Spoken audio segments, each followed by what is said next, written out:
Alhamdulillah. Alhamdulillahirrabbilalamin. Kembali lagi di Islami Twinda, Jamaah Islami Twinda yang dirahmati Allah. Masih membahas tentang tema yang luar biasa, tentang kunci-kunci penyelamat dari fitnah. Tadi yang pertama sudah disampaikan oleh guru-guru kita ya. Kalau bisa kita itu jadi orang itu jangan sampai merugikan orang lain ya.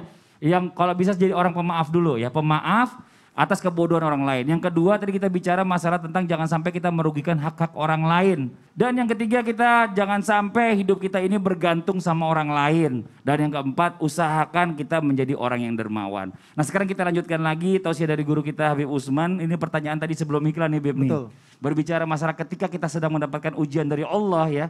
Yaitu sebuah fitnah. Nah fitnah ini kita kan gak tahu nih harus minta tolong kepada siapa. Kalau bukan Allah yang nolongin, karena orang berpikir mungkin sekitar kita ini, ini jangan-jangan benar nih, jangan-jangan benar nih. Nah ini apa sebenarnya ini juga balasannya buat orang-orang gitu ya kan, yang memfitnah kita ini di akhirat nanti. Ini mau izin nih biar mudah-mudahan habis nonton ini fitnahnya agak berkurang gitu. Masya Allah. Masya Allah, tafadhol silakan. Afwan Mas Fadli, afwan Habib Muhammad, afwan Ustaz Syam. Bismillahirrahmanirrahim. Allahumma salli ala sayyidina Muhammad wa ala ali sayyidina Muhammad. Yang kelima ini meminta perlindungan kepada Allah Subhanahu wa taala daripada terpaan fitnah atau fitnah manusia kepada kita atau orang-orang sekeliling kita atau lingkungan kita, teman kerja kita dan lain sebagainya. Yakni berharap agar pertolongan datang dari Allah Subhanahu wa taala kepada kita. Allah pertama membalas hukuman orang-orang yang suka fitnah. Sebagaimana hadisnya baginda Nabi besar Muhammad SAW, tidak masuk surga orang yang suka menyebarkan fitnah. Dan juga fitnah adalah perbuatan yang sangat keji. Sampai dikatakan al-fitnah sadu minal qatl. Fitnah itu lebih kejam daripada pembunuhan. Dan fitnah bisa menjatuhkan harga diri seseorang sejatuh-jatuhnya. Karena apa? Fitnah bisa menjerumuskan orang tersebut. Yang tadinya dia benar malah jadi kelihatannya gak benar. Yang dilihat seolah-olah dia benar tapi jadi gak benar. Yang gak benar jadi benar. Subhanallah. Ini adalah di mana tipu daya setan yang menghasut hati manusia untuk berperilaku zalim.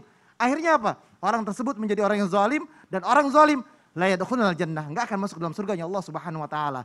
Oleh karena itu, manusia yang pintar, manusia yang hebat adalah di mana dia selalu berharap akan pertolongannya Allah, selalu meminta kepada Allah, jauh daripada orang-orang yang zalim, jauh daripada orang-orang yang suka fitnah, jauh daripada orang-orang yang suka gibah, namimah dan lain sebagainya. Pengharapan kita yang tertinggi, yakni kita sebagai manusia, selalu berharap Allah lah sebagai penolong kita. Bagaimana caranya? Sholat yang rajin, ibadah yang rajin, dekatkan diri kita kepada Allah Subhanahu wa taala. Jauhkan diri kita daripada hal-hal yang dilarang oleh Allah Subhanahu wa taala. Oleh karena itu, ada doa yang menarik. Doa terhindar daripada segala macam fitnah. Ini doa dari Imam Nawawi di dalam kitab Nasaihul Ibad. Ayo kita baca sama-sama. Bismillahirrahmanirrahim. Bismillahirrahmanirrahim. Allahumma inni a'udzubika min fitnatin nar wa adzabin nar wa fitnatil qabri wa adzabil qabri wa syarri fitnatil masiihid dajjal wa syarri fitnatil faqri فتنة الفقر وشر فتنة الغنى اللهم أغسل خطاياي بماء الثلج والبراد وعنك قلبي من الخطايا كما أنقيت ثوب الأبيض من الدنس وبعيد بيني وبين خطاياي كما بعدت بين المشرق والمغرب اللهم إني أعوذ بك من الكسل والهرم والمأثم والمغرم. Ya Allah, sesungguhnya aku berlindung kepadamu daripada fitnah, yakni fitnah azab neraka, fitnah dalam azab kubur, dalam keburukan fitnah, dan di mana ya Allah aku berlindung juga daripada kekayaan, keburukan fitnah kefakiran. Ya Allah, sungguhnya aku berlindung kepadamu ya Allah daripada fitnahnya Dajjal. Dan ya Allah, aku berserah diri kepadamu. Bersihkanlah hatiku dengan salju dan dari air es, serta sucikanlah hatiku daripada tiap kesalahan sebagaimana engkau menyucikan pakaian dengan sucinya daripada kotoran. Dan jauhkanlah antara diriku dan kesalahan-kesalahanku itu sebagaimana engkau menjauhkan timur dan barat. Ya Allah, Sungguhnya aku berlindung kepadamu dari kemalasan, perbuatan dosa, dan utang. Ya Allah, jadikanlah aku manusia. Kita berharap kepada Allah yang senantiasa berlindung kepada Allah daripada godaan-godaan apapun. Dan berharap kepada Allah kita selamat daripada dunia dan selamat daripada akhirat. Gu anfusikum wa ahlikum naro. Jaga dirimu dan keluargamu daripada api nerakanya Allah Subhanahu wa taala. Didiklah mereka dengan didikan agama sehingga hatinya bersih, melahirkan pikiran yang bersih dan niscaya perbuatannya bersih. Amin, amin ya rabbal alamin. Masya Allah, ini doanya panjang banget nih. Tolong miminnya Islam itu indah dicatatin ya, buat diupload ke Instagram. Betul. Panjang doanya nih, Masya Allah, luar biasa. Nah, buat jamaah Islam itu indah yang ada di rumah nih, Masya Allah ya. Sebelum kita lanjut lagi, kita melihat sebuah tayangan lagi nih ya, tentang orang yang suka menyebar fitnah. Ini di tayangannya. Assalamualaikum. Waalaikumsalam bang. Macam biasa? Macam biasalah semua lah. Alright, cantik bang. Bang, saya nak tanya lah. Selalu kan, abang beli saya punya ni kan. Abang buat apa Saya sedekah kau orang. Sedekah? Oh, baguslah orang macam bang ni. Bukan macam kedai belakang saya tu bang. Syahizi ayam berempah. Oh, saya pelaris bang. Kau tak mantap kedai dia ramai orang. Patutnya owner kedai tu kena belajar dengan abang. Betul tak? Ini guna apa? Setan apa semua nak bagi laris perniagaan. Itu pasal abang tengok kedai saya selalu banyak tak habis. Okey bang. Semua ni ada dalam 10. Satu RM8, RM80 bang. Boleh. Ya.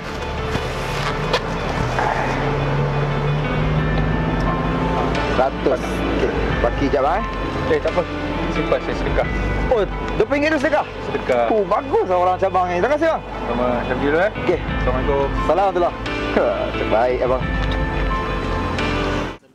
Iya, Masya Allah ya, kalau kita bicara masalah tentang fitnah ini banyak banget tadi kita udah lihat tayangannya. Contoh-contoh mungkin orang yang sampai menjelek-jelekan orang lain di depan orang lain. Jangan sampai kita tiru nih, nauzubillah min zalik. Nah sekarang kita coba minta dari Ustadz Syam guru kita ini penjelasan nih bagaimana. Saya pernah dengar juga yang namanya ada yang namanya fitnah ruwaibidah gitu ya. Ruwaibidah. Iya, Ya, nah ini ruwaibidah. dalam menghadapi fitnah akhir zaman nih. Iya. Ini bagaimana penjelasannya mohon izin. Biar Baik. belajar kita sama-sama. Tabi guru Habib Muhammad, Habib Utsman, Mas Fadli serta guru-guru kami dimuliakan Allah Subhanahu wa taala. Maka Nabi SAW mewanti-wanti satu fitnah akhir zaman namanya ruwaibidah. Ruwaibidah itu bukan nama orang, bukan nama tempat, bukan nama lokasi, tapi ruwaibidah itu adalah salah satu sifat manusia yang akan muncul banyak di akhir zaman. Maka subhanallah Dr. Aid Al-Qarni pernah menyatakan bahwasanya ruwaibidah itu ciri-cirinya bisa dikategorikan al-ahmaq. Apa itu ahmaq? Adalah orang-orang yang merasa dirinya pintar namun ternyata dia beranggapan bahwa pintar itu bagi dirinya sendiri dan mereka menyesatkan orang lain. Maka subhanallah akhirnya mereka juga mereka punya muqallid. Ya, tapi mereka juga ciri-cirinya itu punya muqallid, yakni punya pengikut followers tersendiri. Jadi mereka sudahlah tidak pintar bagi dirinya, namun ternyata ada juga orang-orang yang mengikutinya. Makanya Nabi SAW mewanti-wanti adanya yang namanya fitnah akhir zaman yang seperti ruwaibidah. Ruwaibidah itu karena kebodohan orang banyak, maka subhanallah dia mengikuti sesuatu yang sebenarnya tidak benar. Jadi dia mengikuti sesuatu yang tidak benar. Coba kita lihat akhir zaman ini. Banyak sekali yang tiba-tiba muncul sebagai mengaku agama baru. Agama baru Iya, benar banyak mengaku itu. bahwasanya dia adalah penerus Rasulullah SAW. Dia Nabi ke-26 gitu ya. Misalnya dia Rasul terakhir. Atau dia muncul sebagai Tuhan. Atau dia muncul mengaku dia punya aliran sekte baru yang lebih mendekatkan lagi daripada surganya Allah Subhanahu Wa Taala. Dia mengaku Muslim. Tapi dia mengaku bahwa dia punya jalan tersendiri. Maka subhanallah inilah yang dimaksud dengan orang-orang yang jahil, bodoh, namun ternyata dia tetap punya pengikut. Kita nih ya aneh juga ya. Kadang-kadang ada yang muncul mengaku sebagai nabi. Kita nggak terlalu aneh dengan orang yang mengaku sebagai nabi. Orang yang percaya itu loh. Kok bisa percaya bahwa dia adalah seorang nabi. Padahal dia dari Parung misalnya. Atau dia dari Maros. Atau dia dari Makassar. Kita tiba-tiba kok percaya dia nabi gitu. Jadi ada yang percaya kepadanya. Ada muqallidnya. Maka subhanallah inilah yang dikhawatirkan oleh Rasulullah SAW. Imam Ali pernah menceritakan daripada kisah Al-Masih Isa alaihi salam ketika Nabi Isa alaihi salam pernah menyembuhkan orang buta. Jadi Nabi Isa alaihi salam pernah menyembuhkan orang buta. Nabi Isa AS mengatakan, saya bisa insya Allah dengan izin Allah menyembuhkan orang buta. Saya bisa insya Allah dengan izin Allah menyembuhkan orang yang penyakit kulit. Saya bisa dengan izin Allah menyembuhkan ini. Kecuali saya tidak bisa menyembuhkan orang bodoh dari kebodohannya kalau dia menganggap dirinya pintar. Jadi satu-satunya katanya yang tidak bisa disembuhkan oleh Nabi Isa, yakni orang bodoh yang menganggap pintar daripada dirinya sendiri, pendapatnya sendiri. Nah, Dr. Aid mengatakan bahwasanya ciri-cirinya yang pertama suka menyalahkan orang lain. Suka menyalahkan orang lain. Maka subhanallah, teman-teman yang dimuliakan Allah Subhanahu wa taala, seberapa tinggi apapun kita merasa kita sudah hijrah, seberapa jauh apapun kita merasa sudah hijrah, jangan pernah kita menyalahkan orang lain. Kita merasa, wah guru saya ini yang benar, kembali kepada Al-Qur'an dan As-Sunnah, kembali kepada sunnah, kembali kepada hadis sahih ini, hadis sahih. Ini kan sahih menurut guru antum, belum tentu menurut guru kami ini sahih. Jadi sebenarnya riwayat hadis saja ini kita masih bertentangan. Maka subhanallah, jangan suka menyalahkan orang lain. Ketika orang lain sudah mengatakan bahwa ini pendapat yang benar, maka kita juga punya pendapat. Jangan saling menyalahkan, jangan saling sombong. Yang kedua adalah cirinya adalah orang ruwaibidah ini, orang yang menjadi fitnah akhir zaman ini adalah merasa dirinya adalah sudah pintar sehingga tidak mau belajar lagi. Tidak mau berguru, tidak mau belajar lagi karena merasa dirinya sudah cukup. Na'udzubillahi min dzalik. Yang ketiga adalah ketika mereka berjalan di muka bumi ini, di hadapannya itu semua orang salah semua. Jadi dia merasa bahwa dirinya yang paling benar. Maka kita jangan menjadi agen-agen fitnah akhir zaman, menjadi orang ruwaibidah, orang yang ahmak, orang yang merasa diri sudah pintar. Na'udzubillahi min dzalik. Ya, dan kita lihat sekarang ini udah bermunculan makin banyak ini ya. Makin Na'udzubillah min banyak. dzalik. Ya Allah, mudah-mudahan anak kita dikuatkan nih ya untuk akidahnya dari orang-orang yang seperti ini. Berilmu, harus belajar terus. Masya Allah. Terima kasih banyak Ustaz Syam sudah diingatkan nih. Dan buat jamaah Islam itu yang ada di rumah nih, ya kita sekarang bagaimana nih, apa yang harus kita lakukan nih. Berbicara masalah tentang tadi kunci-kuncinya udah dikasih tahu. Terus kadang-kadang namanya manusia ini kan suka lengah. Nah sekarang kita coba bahas lagi nih sama guru-guru kita. Bagaimana kita bisa menjadi orang yang lebih baik lagi dalam menjaga lisan. Tidak mudah kemakan omongan orang lain atau fitnah dari omongan orang lain. Kita minta ilmunya dari guru kita Habib Muhammad Syahab. Izin, tafadhol Habib. Bismillahirrahmanirrahim. Jadi orang yang menjaga lisan ini sangat berharga indallah wa indan nabi. Makanya Imam Hasan Al-Basri, di antara bagaimana sih orang bisa menjaga lisan, maka Imam Hasan Al-Basri beliau mengatakan lisanul jahil fi tarafi lisanihi yatakallam ma syaa. Artinya beliau mengatakan lisanul jahil fi tarafi lisani. Orang kalau jahil dia tidak bisa dia tidak bisa jaga dia punya lisan. Pokoknya di ujung lidahnya apa yang dia pengen omongkan, dia omongkan, tidak memikirkan ke depannya ini bermasalah atau tidak bermasalah omongannya. Ini lisanul jahil. Jadi bagaimana supaya kita tidak tergolong lisanul jahil? Makanya Imam Hasan beliau mengatakan walisanul hakim atau lisanul alim atau lisan orang yang bijaksana min wara'i qalbih.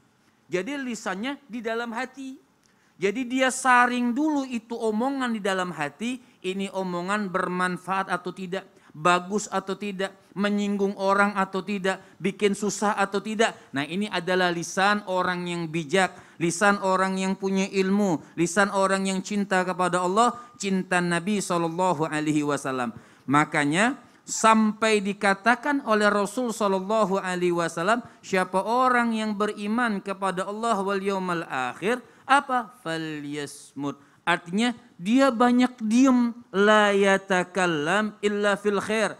Orang yang baik, orang yang bagus, la yatakallam. Dia jaga dia punya lisan, tidak berbicara illa fil khair. Kecuali yang bagus-bagus, yang baik-baik. Zikir kepada Allah, mengajar ilmu Allah subhanahu wa ta'ala, berdoa kepada Allah, melontarkan nasihat. Ini adalah lisan yang bagus, lisan yang memang tata caranya supaya lisan kita di antara yang terjaga, meninggalkan sesuatu yang fudul. Yang tidak bermanfaat dia tinggalkan, yang manfaat dia ambil. Itu yang diajarkan oleh Allah, yang dibawa oleh baginda Nabi besar Muhammad sallallahu alaihi wasallam wa barik alaihi wa ala alihi. Dan bagaimana supaya kita tidak gampang tergoda dengan fitnah, supaya kita tidak tergoda dengan sesuatu hoak atau hoax yang benar. Hoax. Hoax. Ya, itulah. Artinya supaya kita tidak gampang. Jadi seperti Ustadz Syam tadi pertama sudah menyampaikan ketika datang suatu berita, fatabayyanu. Kita cari dulu, koreksi dulu, betul atau tidak. Atau sebenarnya nggak perlu juga kita cari-cari. Misal kalau ilmu fikih, dalam ilmu fikih misalnya, kita lewat satu tempat, netes air. Nggak usah dicari, ini air dari mana, najis atau bukan. Jadi najis saja, sudah lewat saja. Husnudzon. Pas tahu jadi najis. Oh ternyata air kotoran gitu ya. Kalau nggak tahu cuek. Artinya tidak perlu cari tahu sampai ke pelosok-pelosok.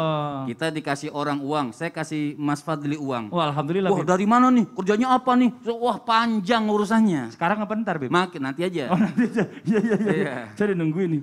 Artinya ketika kita datang sesuatu boleh fatabayyanu, dia cari kalau memang menyudutkan. Kalau tidak kita diam, insya Allah serahkan kepada Allah Subhanahu Wa Taala. Allah yang akan bertindak. Masya Allah. Jazakallah khairan kasiran ilmunya Habib Muhammad Syahab. Tadi Habib udah mau bagi saya uang, Habib Usman belum. Mau bagi saya juga enggak? Ini Masya Allah ya. Kita lanjut lagi nih jamaah Islami Twinda yang ada di rumah. Jangan tegang juga, santai nontonnya. Dengan santai itu insya Allah ilmu itu lebih mudah terserapnya. Nah kita lanjut lagi bagaimana sekarang caranya kita nih ya. Yang namanya manusia ini nggak mungkin nggak ada salahnya. Nah bagaimana caranya kita tuh bisa lebih membersihkan diri kita lagi dari yang namanya fitnah yang bermunculan nih. Kita minta penjelasannya dari guru kita Ustaz Syam kembali nih, silakan. Tafadhol Ustaz Syam. Tapi guruku kembali Habib Muhammad, Habib Usman, Mas Fadli serta guru-guru kami dimuliakan Allah Subhanahu wa taala. Jadi yang pertama tentu saja kita kembalikan kepada Allah dengan cara berdoa. Karena minta tolong itu hanya kepada Allah Subhanahu wa taala, satu-satunya caranya dengan berdoa kepada Allah Subhanahu wa taala. Makanya diajarkan oleh Rasulullah sallallahu alaihi wasallam setelah tahiyat fil alamin innaka Hamidum Majid ada doa yang sangat indah. Allahumma inni a'udzubika min adzabil qabri wa min adzabi jahannam wa min fitnatil mahya wal mamat wa min fitnatil masihid dajjal. Memang saking besarnya ujian fitnah akhir zaman itu, fitnah kehidupan ini, bahkan sampai kematian ada fitnah kematian, maka Nabi SAW mengajarkan doa, fitnatil mahya wal mamat. Ya Allah aku berlindung kepadamu daripada fitnah kehidupan, fitnah kematian, dan juga fitnah daripada al-masihid dajjal, daripada besarnya fitnah dajjal ini. Maka subhanallah doa itu yang sangat penting. Kembalikan kepada Allah Subhanahu wa taala dan kita bersandar kepada Allah Subhanahu wa taala dengan dijaga daripada fitnah akhir zaman dan kita berlindung kepada Allah Subhanahu wa taala dari segala sesuatu yang membahayakan kita. Yang kedua, bagaimana caranya supaya kita terhindar daripada fitnah ini? Maka perbaharui iman kita. Maka diperbaharui iman itu dengan cara apa? Dalam Al-Qur'an disebutkan ba'da naqul a'udzubillahi minasyaitonir rajim.